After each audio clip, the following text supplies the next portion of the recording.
Allah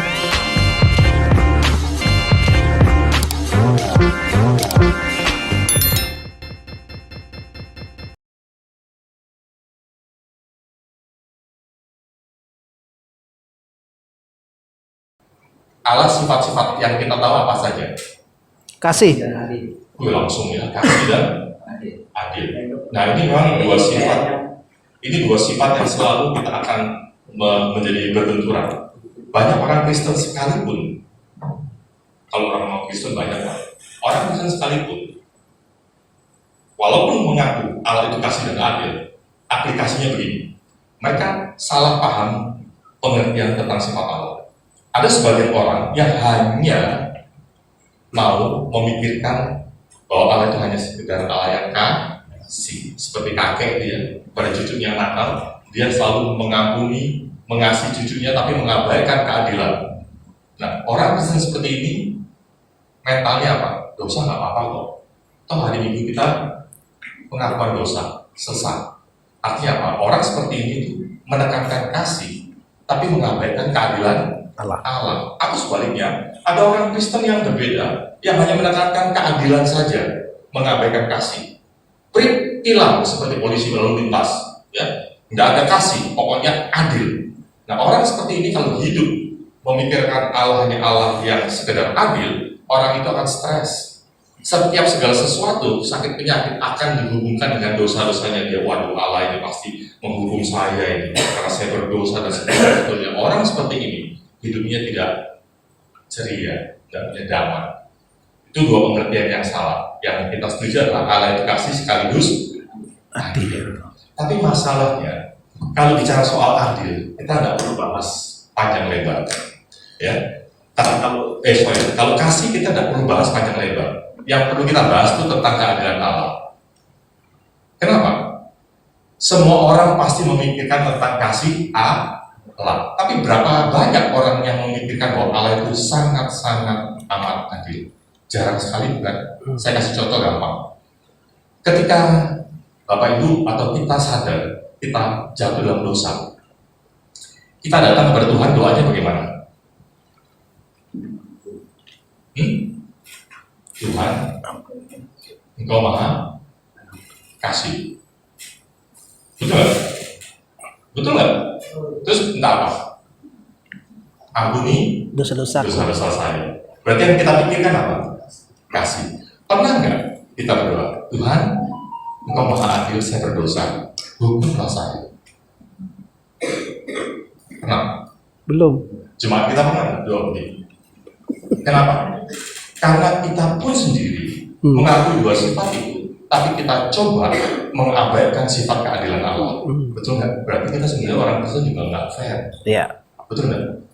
Nah, soal keadilan ini perlu saya ceritakan dan saya akan endingkan di poin ini. Ada dilema dengan dua sifat ini. Kalau Allah kasih, bagaimana bisa sekaligus Allah adil? Kalau kasih, dia harus mengampuni yang berdosa, tidak boleh menghukum manusia berdosa. Tapi kalau dia tidak menghukum manusia berdosa, berarti dia tidak adil dong Pak. Atau sebaliknya, Allah itu adil, harus menghukum manusia berdosa. Tapi dengan keadilannya, ketika dia harus menghukum manusia berdosa, berarti Allah nggak kasih. Ada dilema bagaimana kasih dan adil dapat dipertemukan. Ada sebuah cerita legenda terinspirasi dari Rusia. Ada seorang jenderal namanya Jenderal Shamila. Jenderal ini jenderal yang cukup kasih kepada rakyatnya dan benar-benar jenderal yang adil. Pada saat itu di awal abad 20, mereka sedang bersama dengan rakyat dan prajuritnya sedang berperang mengadakan gerakan revolusi kepada seorang Tsar Rusia yang sangat kejam. Tapi saat itu mereka butuh makan. Jadi bukan hanya senjata yang mereka butuhkan, mereka butuh makanan. Sehingga makanan itu harus disimpan. Tapi masalahnya, tempat penyimpanan makanan mereka sering terjadi pencurian. Sehingga suatu hari jenderal itu marah sekali dan memberikan satu titah. Mulai hari ini, siapapun yang tertangkap tangan mencuri makanan kita, ya harus dihukum cambuk 50 kali. Ketika dilontarkan perintah itu, aman sementara. Tapi ternyata tidak berapa lama terjadi pencurian lain. Dan singkat cerita pencurinya tertangkap. Yang menjadi Dilemanya jenderal ini adalah ketika tahu siapa pencurinya, yaitu ibunya sendiri. Ketika dia tahu itu ibunya sendiri, jenderal itu tidak bisa berbuat banyak. Dia hanya berdiam diri. Tidak mungkin saya mencabut ibu saya 50 kali. Tapi tidak mungkin juga saya melepaskan ibu saya. Karena saya seorang jenderal yang harus dihargai oleh rakyat saya, prajurit saya. Adil dan kasih. Tapi mereka yang lain tidak mau tahu. Ibunya sudah diikat di sebuah tiang di alun-alun. Al-Bujur sudah siap dengan cambungannya. Mereka semua menunggu apa yang menjadi perintah jenderal. Sebagian rakyatnya punya pendapat berbeda. Kalau jenderal ini sampai tega menghukum ibunya, berarti jenderal ini jenderal yang sadis, tidak punya kasih. Tapi sebagian rakyat punya pendapat yang berbeda. Kalau sampai dia melepaskan, ya berarti dia jenderal yang tidak adil. Dilema. Di antara dilema yang dia dengar, akhirnya dia tidak bisa apa-apa, terpaksa cambuk ibu saya. Semua terdiam. Ketika hitungan diminta oleh jenderal itu 3 hitungan cambuk ibu saya. Tapi sebelum hitungan ketiga, dia dengan cepat dia lari, dia buka jubahnya, dia tutupkan ke ibunya, dia perut erat-erat ibunya pada saat tepat hitungan yang ketiga. Apa yang terjadi? Apa yang terjadi? Dia menahan cambukan itu untuk ibunya. Dan semua rakyat prajuritnya tidak pernah membayangkan bahwa itu yang dilakukan oleh seorang jenderal. Dengan cara itulah dia berkorban, dia bisa menunjukkan kasih dan keadilan secara bersama. Kasih dan adil hanya bisa bertemu dengan pengorbanan. Saya punya Allah yang sama seperti cerita ini, yaitu Yesus. Allah menunjukkan kasih dan keadilannya melalui pengorbanan dirinya di dalam diri Yesus Kristus. Saya ingin endingkan singkat cerita ini karena ini yang paling penting. Ya, di pelajaran kita ada 2 jenis iman. Ya. Iman yang menyelamatkan, iman yang tidak menyelamatkan. Apakah ada iman yang tidak menyelamatkan? Oh, ada. Iman yang tidak menyelamatkan itu hanya sekedar percaya, tapi dia tidak tahu siapa yang dia percaya. Itu biasanya Kristen keturunan. Saya lahir dari keluarga Kristen, saya menjadi Kristen. Tapi saya tidak pernah ikut ibadah, saya tidak pernah mengenal Yesus lebih dalam lagi. Itu namanya melompat dalam gelap. Iman itu tidak menyelamatkan. Tipe kali yang kedua, iman tidak menyelamatkan. Iman yang berdasarkan pengetahuan atau di akal saja. Dia tahu siapa Yesus. Dia tahu apa yang dilakukan Yesus di dunia ini. Tapi dia tidak punya relasi dengan Yesus. Saya kasih contoh paling gampang. Bapak Ibu tahu siapa SBY? Tahu ya, siapa dia? Mantan Presiden. Apakah dengan kita tahu siapa dia, kita bisa setiap saat ke CKS untuk ketemu? Kenapa masalahnya? Kita nggak punya rela. Sama, iman yang hanya di akal saja. Banyak orang Kristen hanya di pengetahuan, tahu Yesus lahir di mana, papa mamanya siapa tahu, apa yang dilakukan dia tahu, Yesus disalib untuk apa, dia tahu semua, tapi dia nggak punya relasi dengan siapa yang dia tahu. Itu iman di akal dan itu tidak menyelamatkan. Yang terakhir yang paling bahaya, iman yang sementara. Apa itu iman yang sementara? Dia mengandalkan Yesus, dia tahu siapa Yesus, dia mengandalkan Yesus, tapi hanya untuk kebutuhan hidup ini hari ini. Sakit doanya kepada Yesus, minta disembuhkan, minta diberkati doanya kepada siapa? Yesus. Itu nggak salah loh ya, itu baik. Mengadakan perjalanan jauh keluar kota supaya tiba selamat di tujuan, doanya kepada siapa? Yesus. Itu bukannya tidak baik, itu baik. Tapi yang ironisnya, segala sesuatu sementara untuk kebutuhan saya hidup di dunia ini, saya berani mengandalkan Yesus. Tapi kalau ditanya untuk masuk surga siapa yang diandalkan?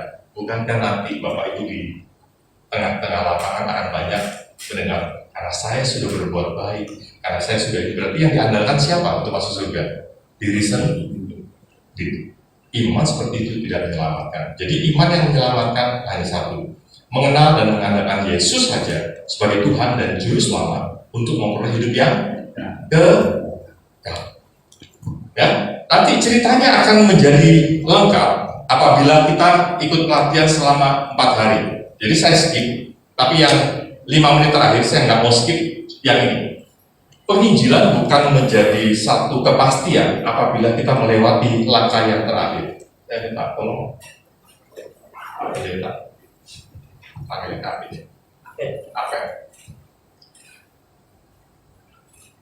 Setelah kita selesai di poin-poin, sebenarnya ada satu poin yang saya ingin ceritakan hari ini. Ada ending terakhir. Ini menjadi tolok ukur benar nggak dia punya jaminan. Percuma kalau kita hanya cerita, kemudian setelah dia pulang dia bingung. Sebenarnya benar nggak sih janji Tuhan itu kepada saya? Ya, itu akan menjadi ngambang. Seandainya saja saya minta akan baca janji Tuhan itu apa.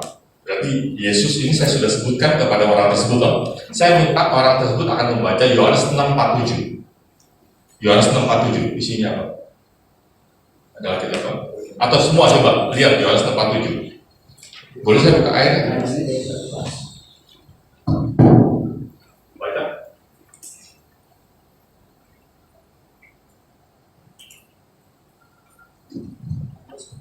Yohanes 6:47. Yang lain kalau sudah ketemu boleh baca. Yohanes 6 ayat 47. Aku berkata kepadamu, sesungguhnya barang siapa percaya, ia mempunyai hidup yang kekal. Ketika kita PI kepada orang non, kita akan tunjukkan ini adalah Alkitab. Ini kitab orang Kristen. Kita akan tunjukkan apa yang menjadi janji Yesus kepada setiap kita. Bacakan itu. Sekali lagi bacanya. Aku berkata kepadamu. Aku itu siapa? Yesus. Yesus. Mu itu siapa? Saya. Kita semua. Ya. Terus? Sesungguhnya barang siapa percaya, Aha. ia mempunyai hidup yang kekal. Oke, dari ayat itu pertanyaan saya. Supaya seseorang bisa memiliki hidup yang kekal, dia harus apa? Percaya. Percaya kepada siapa? Yesus. Jadi ketika seseorang percaya kepada Yesus, dia mendapatkan apa? Hidup yang kekal. Hidup yang kekal. Oh, itu poin penting. Ya, itu perkataan langsung Yesus. Nah, kedua, ayat yang paling penting dengan sebuah peragaan. Seandainya tangan kanan Pak Apen ini mewakili manusia, tangan kanan saya ini mewakili Allah. Kita mau bergandeng tangan seperti ini. Wow, jabat tangan Romawi ya. Manusia berpikir dia harus dengan segala kekuatan, kesetiaan, ketaatan dia berpegang erat-erat ke tangannya Allah supaya dia tidak terjatuh, supaya dia tidak tertinggal, supaya dia bisa masuk surga. Pegang erat-erat. Ya, Allah pegang tangan apa yang pegang tangan Allah. Karena dia tidak mau tertinggal, dia janji dengan segala kesetiaan dia akan setia. Janjinya sih seumur hidup. Ya, megangnya erat. Kurang. Ini full. Jangan dilemahkan. Terus yang erat. Udah bertahan begini ya. Pertanyaan saya, 2 detik bisa ya? 2 hari? 2 minggu? 2 tahun? 5 tahun? Apa yang terjadi kalau nggak bisa? Lepas. Oh, kemudian dia ikut KKR, KPR, apapun namanya, pendalaman iman, dia pegang lagi. Janjinya lebih hebat lagi. Kali ini saya nggak akan lepas Tuhan. Ini keras. Kurang makan dong. Kurang makan. 2 detik bisa ya? Takut nanti urat. Tidak. Saya sudah terbiasa. Oh ya. Itu harus kuat ya. Seminggu bisa? Nggak bisa? 2 bulan? 2 tahun? Lepas lagi. Apakah begini keselamatan kita? Ini pertanyaan besar. Apakah keselamatan itu bergantung kepada kekuatan kita manusia, ketaatan, kesetiaan kita? Ya. Bukan. Manusia bisa lemah, tapi janji Tuhan kan enggak begitu. Ya. Kita baca Yohanes 10:28 baca. Nah, ini kita harus tancapkan di sini penginjilan. Yohanes 10:28. Kalau kita sudah menemukan yang lain boleh baca sama-sama. 1, 2, 3. Dan aku memberikan hidup yang kekal kepada mereka, dan mereka pasti tidak akan binasa sampai selama-lamanya, dan seorang pun tidak akan merebut mereka dari tanganku. Dan aku memberikan hidup yang kekal kepada mereka, dan mereka mudah-mudahan tidak binasa. Begitu. Oh, Pasti tidak. iman kepada Kristus bukan iman insya Yesus, ya, bukan mudah-mudahan, tapi kepastian dan pasti apa? Tidak akan binasa. Sampai kapan? Bukan 50 tahun, bukan 70 tahun, selama. Dan janji yang terakhir apa? Menyertai. Ketika orang yang benar-benar punya iman yang menyelamatkan, mengenal, mengatakan Yesus saja sebagai Tuhan dan Juru Selamat untuk memperoleh hidup yang kekal, tangan Allah lah yang pegang tangan kita. Amin. Itu berdasarkan janji Yesus. Yohanes 10 Itu 8. Thank you. Hai